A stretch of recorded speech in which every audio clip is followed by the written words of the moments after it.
دلوقتي احنا في المصنع ماشي ما بناخدش علاوه بقالنا 3 سنين ماشي.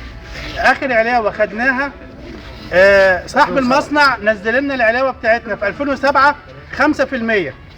الدوله كانت منزلاها 15%، هو نزلها لنا 5%. وبعد ما عملنا مشاكل ورحنا مكتب العمل زود لنا 2% بقت 7%. يعني هو حتى ما جابش النص اللي كانت منزلاه الدوله. غير كده هوت يعني العلاوه اخر حاجه خدناها ماشي كانت 2007، بعديها ما خدناش اي علاوه تاني. المتغير بتاعنا طبعا ربنا اعلم بيه وزميلي اتكلم عليه ماشي. اي زياده نزلت من الدوله بعد الثوره ما خدناش منها اي حاجه خالص ماشي، ولا قبل الثوره ولا بعد الثوره، ولا عارفين ناخد منه حق. الراجل دوت ماشي خد عرقنا وخد سنين عمرنا كلنا ماشي، وفي الاخر احنا ما خدناش منه اي حاجه.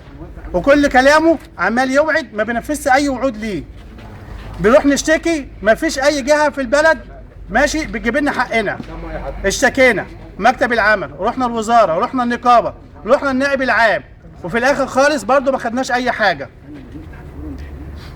المبيعات بتاعته في المصنع كانت بتعدي 22 مليون جنيه في الشهر كل شهر. رغم كده ولا بناخد علاوه زي الناس، ولا بناخد ارباح، ولا بناخد حوافز، ولا بناخد بدلات، ولا بناخد اي حاجه، ولا في اي مميزات. مفيش غير مرتبنا بس. حتى مرتبنا دلوقتي احنا مش قادرين ناخده. كلنا لنا متاخرات في المصنع اكتر من اللي ليه سنه واللي ليه 7 اشهر واللي ليه اكتر من كده. وفي الاخر احنا مش عارفين نعمل معاه ايه. كل ما نمشي في جهه ماشي محدش عارف يوصل للراجل دوت، ولا حد عارف ياخد منه اي حق. كل ما نحاول ان احنا نوصل له يقول لك هو بره البلد. بره البلد مش يعني بره البلد خرج ازاي؟ هو عليه احكام ازاي خرج؟ يبقى اكيد بقى في حاجه. واخد قروض من البنك احنا ولا شفنا منه اي حاجه خالص. كل اللي احنا بنشوفه بس ان مفيش. انا بخسر، انا مش موجود.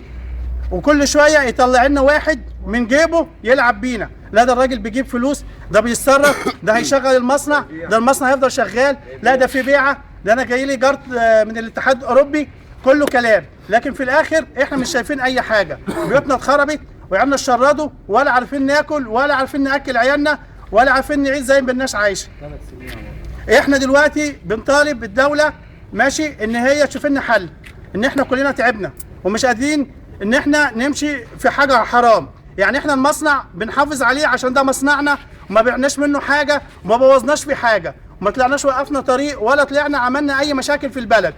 ولكن في الاخر خالص احنا مش عارفين نوصل له، وفي الاخر الحكومه مش عارفه تجيبه، ومش احنا مش لاقيين حل، ولا عارفين نعمل اي حاجه، ولا عارفين نتصرف ماشي ان احنا حتى نعيش. كلنا دلوقتي مش عارفين نعيش، كلنا بينا نستلف وبينا نتداين، واللي عليه قروض واللي عليه ايجارات ماشي، مش عارفين نعمل اي حاجه. فرجاء حد يسال في عمال المصنع انكم باب ويشوف لهم حل. حد يتدخل ويشوف حل. لو هو مش قادر يعمل حاجه ومش قادر يشتغل ماشي البلد تاخده. لكن احنا دلوقتي حتى يعني ما فيش اي مميزات وما فيش اي علاوه وما فيش اي حاجه مش ماشي.